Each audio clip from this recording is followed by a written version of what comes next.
All right, so finding volume of the figures. First thing you want to do, is it a pyramid or is it a prism? That's a good first step. Pyramids, you could think of the Egyptian pyramids, are pointy on top, like number 23 is a pyramid. So on your formula sheet, pyramid, volume equals 1/3 times the area of the base times the height of the pyramid. So the height of the pyramid is inside, because volume is how much a container can hold. I think of it as containers. It doesn't have to be a container. But how much can fit inside of something, that's the volume.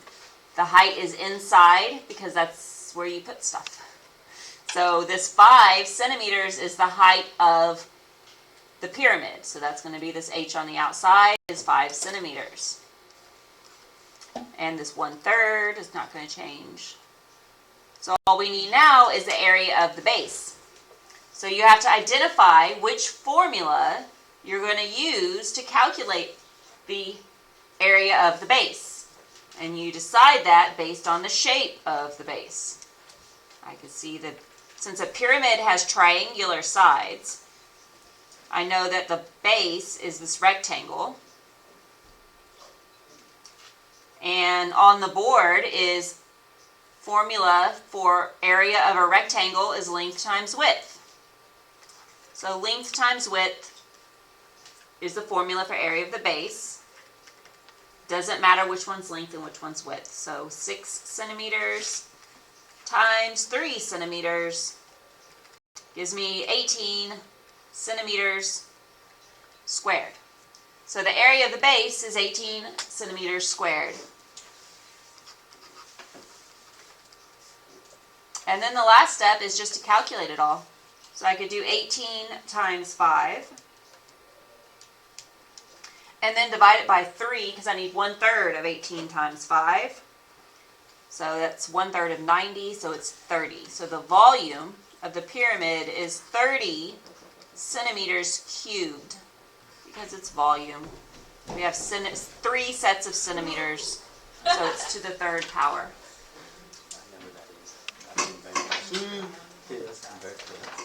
All right, so that's a pyramid. Egyptians lived in. Yes. And then on 24,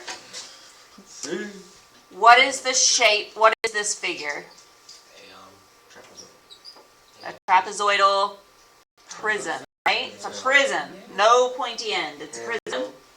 So volume equals the base times the height of the prism. Oops.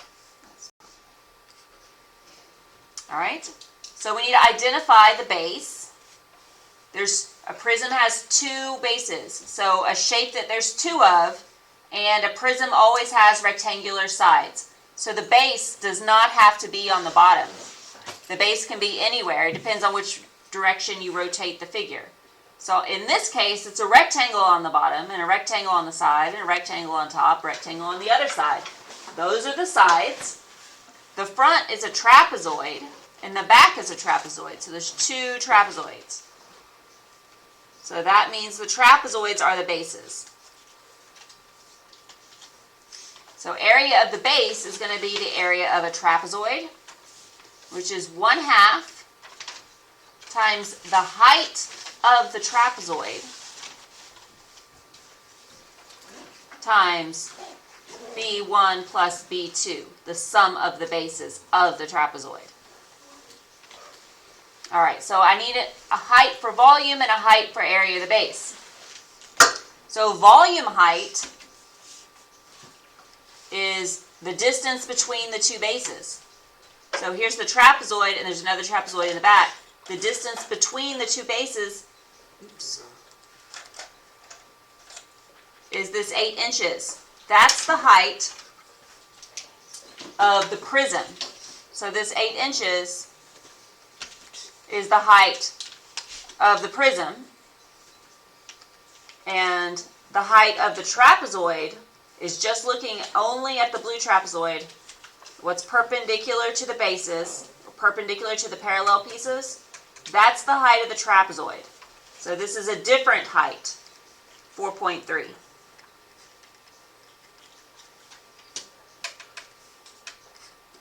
So make sure you don't mix those up. And then the sum of the bases of, the bases of the trapezoid are going to be this 5 inches and 10 inches because that's the parallel pieces. And you can see that with these arrows that are right here. So 10 plus 5, which is 15. So then the area of the base, we do 4.3 times 15 is 64.5, but we only want half of that, so I'm going to divide it by 2, is 32.25 inches squared.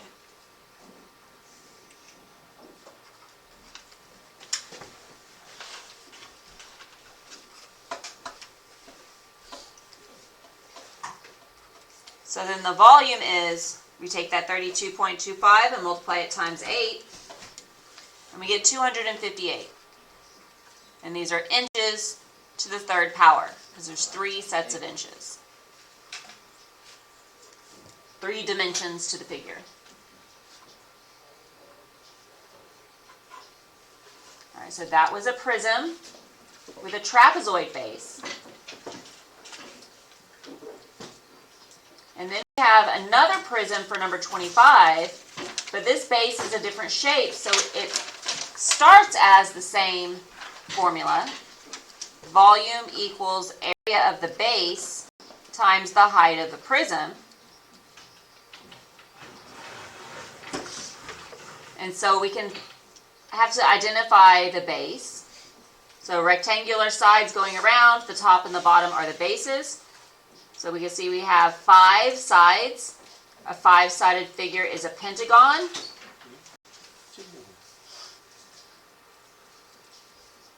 And we see they're all the same length. So that's a regular polygon.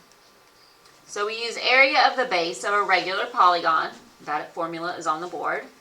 1/2 of the apothem times the perimeter. All right, the perimeter, we can calculate the perimeter because it's the one side length, 12 kilometers, times the number of sides. There's 5 sides for a pentagon, so we're going to do 12 kilometers times 5 sides, which is 60 kilometers. So the perimeter is 60 kilometers. The apothem is given. It's perpendicular to a side, similar to a radius of a circle, but not the radius. It's the apothem. That's A, because it goes perpendicular to a side. The radius actually goes to the corner. So if it came over here to the corner, that's a radius. The apothem is 8.3 kilometers. And we want to multiply those together and divide by 2. So we have 8.3 times 60. Whoa, 8.3 times 60. 498, but I only want half of that, so I divide by 2. So the area of the base is 249 kilometers squared, because it's area. And I plug that into the volume formula, 249 kilometers squared.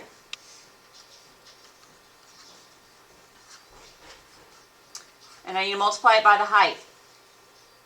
The height of the prism. So that's the distance between the 2 pentagons. And that's the 9 kilometers. Height of the prism. So then the volume of the prism is 249 times 9. So 2,241 kilometers cubed, which is a massive prism.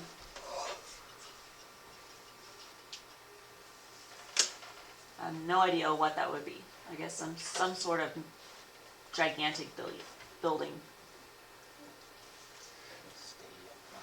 Yeah, like a stadium. That's a good guess. A stadium. Awesome. No, bro. All right. So then number 26, we have a cone. That was pretty easy. Volume of a cone. Yes, anytime you have a circle base, they're typically easier formulas. So the volume is 1/3 pi r squared h. So we need two things. We need to know what the value of r is, and we need to know what the value of h is. R is 4, right? Yes, r is 4, because r is the radius, and the radius goes from the center of the circle to one side. Now, I realized this morning that I didn't give you any with the diameter where you have to cut it in half. But on your test, don't be surprised if you have some that give you the diameter, and don't use the diameter or else your calculations will be incorrect. So we're putting a 4 in for r. Pi is constant, 1/3 is constant. And then we need a value for the h. H is height. It's perpendicular to the base. So this 8, that's your height. Height of the cone is 8 feet. So you just calculate it. So I'm going to go and do it in terms of pi and then as a rounded decimal. So we have 4 squared is 16. So 16 times 8 is 128, and then divided by 3. So we have 42.67 pi feet cubed. I know the instructions on the review said round to the hundredths place, which is the second decimal. But on your test, you're going to have some that you answer in terms of pi and some that are just decimals. So I want to go ahead and give you both. So then we would just do the answer times pi, and it's 134.04 feet cubed. So that's both answers, which are equivalent to each other. One's rounded more than the other.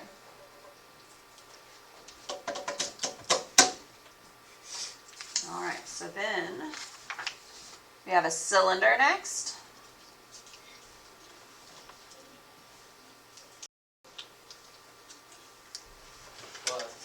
Cylinder is when you have two circle bases. So that's a cylinder, and it also looks like the picture on your formula sheet. So the volume equals pi r squared h. So really that's like, if you look at cone formula and cylinder, it's the same except for that a cone is 1/3 the volume of a cylinder.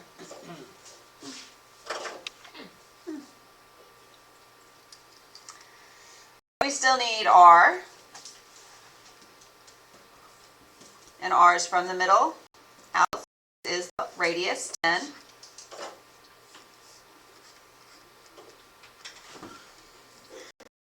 And we still need the height, which is between the circles. So that's the height.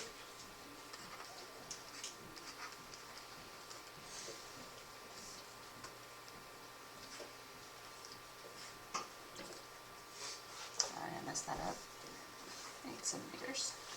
All right, so then we do 10 squared, or 10 centimeters squared, is going to be 100 centimeters squared. 100 times 8 is 800. So we have 800 pi centimeters cubed is the answer in terms of pi. And 800 pi is roughly 2,513.27 centimeters cubed.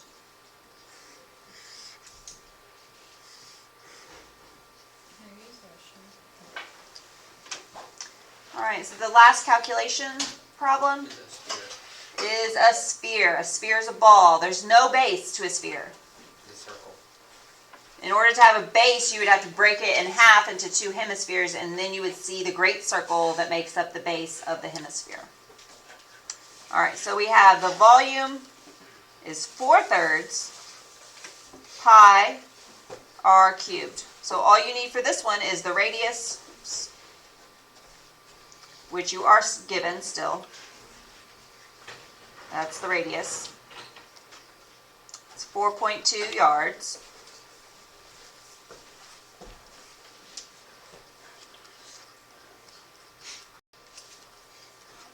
So we just do 4/3 times 4.2 that's raised to the third power. So the volume is 98.78 pi yards cubed, or 310.34 yards cubed, depending on which answer you're asked to give. All right, and the last three questions are effects of changing dimensions. I know these can be tricky, but if you follow the way that I'm showing you to do them, you should get them all correct. And there's several of these on your test. I'm going to let you know there are several of this kind of problem on your test. On these right now. Yes, of these three that I'm about to do. And these are all different. I picked these three on purpose because they are all three different. But you work the process. First thing you want to identify is which formula are you dealing with? The length and height of a rectangular pyramid. So we're dealing with a rectangular pyramid multiplied by 3. How many times larger is its volume? So we want the volume of a rectangular pyramid. So volume of a pyramid is 1/3 area of the base times the height. We can't leave it like this for this kind of problem. We need to break down the formula into its simplest components. So area of the base, we need to change it, expand that to a rectangular pyramid. So area of the base for a rectangle is length times width.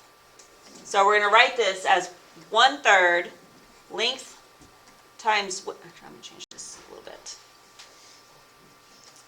So area of the base, and then we have length times width times height. So I just took the capital letter B and I changed it to length times width because that's what it is for a rectangular pyramid. So now that I've expanded this all the way out, now I'm going to look to see what's changing. It says the length and the height are multiplied by 3. So the length is the L, that's times 3. The height is the H, that's times 3. And this is an equation, equal sign. And just like when solving, if you do something on one side of the equation, you have to do the matching thing on the left. So on the right, what did I multiply in all? I have 3 times 3. What's 3 times 3? 9. So I multiplied the right times 9. So that means I need to multiply the left times 9 as well. So how many times larger is its volume? 9 times larger.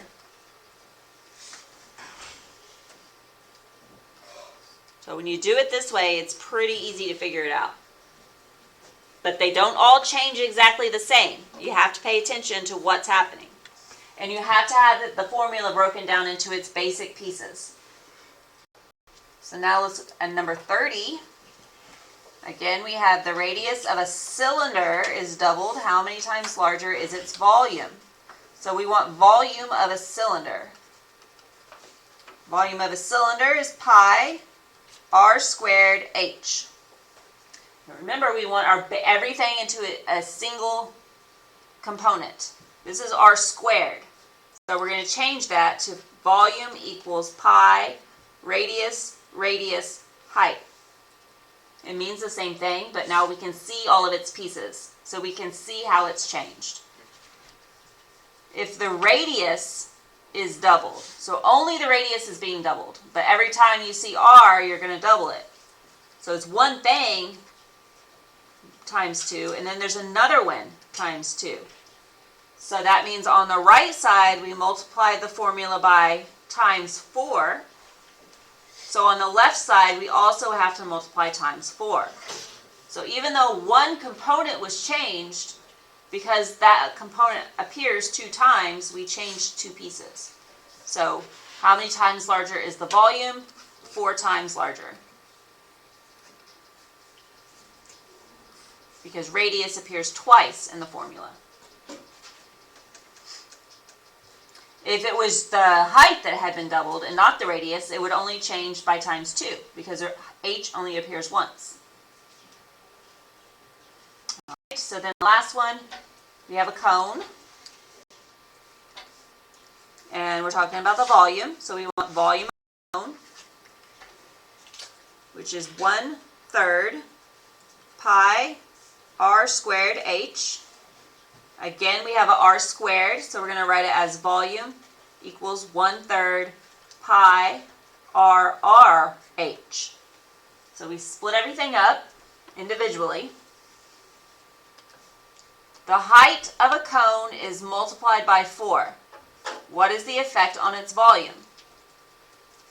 So if you see an h, that's height, we want it multiplied by 4.